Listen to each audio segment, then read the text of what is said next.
പ്രബുദ്ധമെന്ന് അവകാശപ്പെടുന്ന സാംസ്കാരിക കേരളത്തിന് വീണ്ടും അപമാനമായി തലസ്ഥാന നഗരിയിൽ സദാചാര ഗുണ്ട ആക്രമണം. ശംഖുമുഖം ബീച്ചിൽ വിശ്രമിക്കാനിരുന്ന വിദ്യാർത്ഥികളെ സദാചാര പോലീസ് ചമഞ്ഞ് ആക്രമിച്ച പ്രതികളെ മിനിറ്റുകൾക്കകം ശംഖുമുഖം പോലീസ് പിടികൂടി. ഗവൺമെന്റ് ആയുർവേദ കോളേജിലെ 1ാം വർഷ BAMS വിദ്യാർത്ഥികളായ സുഹൃത്തുക്കൾക്ക് നേരെയാണ് ഭീമാപ്പള്ളി സ്വദേശികളായ റയീസ്, ഹസൻ എന്നിവർ അതിക്രമം കാണിച്ചത്. തിങ്കളാഴ്ച പുലർച്ചെ 5ഓടെ കണ്ണാന്തുറ തീരത്തിനടുത്തായിരുന്നു സംഭവമുണ്ടായത്. ഞായറാഴ്ച രാത്രി ബീഹാറിൽ നിന്ന് വിമാനമിറങ്ങിയ യുവതിയും സഹപാഠിയായ സുഹൃത്തും ബീച്ചിലെ മണൽപ്പരപ്പിൽ വിശ്രമിക്കുകയായിരുന്നു. ഈ സമയത്ത് സ്ഥലത്തെത്തിയ പ്രതികൾ സദാചാര പോലീസ് ചമഞ്ഞ് വിദ്യാർത്ഥികളെ വിരട്ടുകയും ഭീഷണിപ്പെടുത്തുകയും ചെയ്തു. വിദ്യാർത്ഥിനിയുടെ ബാഗ് തട്ടിപ്പറിച്ച പ്രതികൾ അത് തുറന്നു പരിശോധിച്ചു.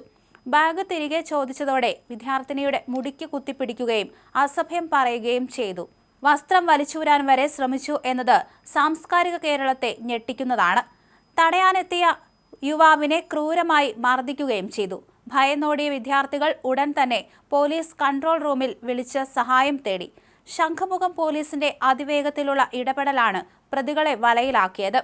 വിവരം ലഭിച്ചയുടൻ പട്രോളിംഗിലുണ്ടായിരുന്ന SIമാരായ ഓമനക്കുട്ടൻ, ജിബിൻ, പ്രദീപ് എന്നിവരുടെ നേതൃത്വത്തിലുള്ള സംഘം സ്ഥലത്തെത്തി നടത്തിയ മിന്നൽ പരിശോധനയിലാണ് പ്രതികളെ കൈയോടെ പിടികൂടിയത്. സ്ത്രീത്വത്തെ അപമാനിച്ചതിനും മർദ്ദനത്തിനും വലിയതുറ പോലീസ് കേസെടുത്തു. അറസ്റ്റ് ചെയ്ത പ്രതികളെ കോടതി റിമാൻഡ് ചെയ്തു. നഗരത്തിലെ പ്രധാന വിനോദസഞ്ചാര കേന്ദ്രത്തിൽ നടന്ന ഈ അതിക്രമം ഗൗരവത്തോടെയാണ് പോലീസ് കാണുന്നത്.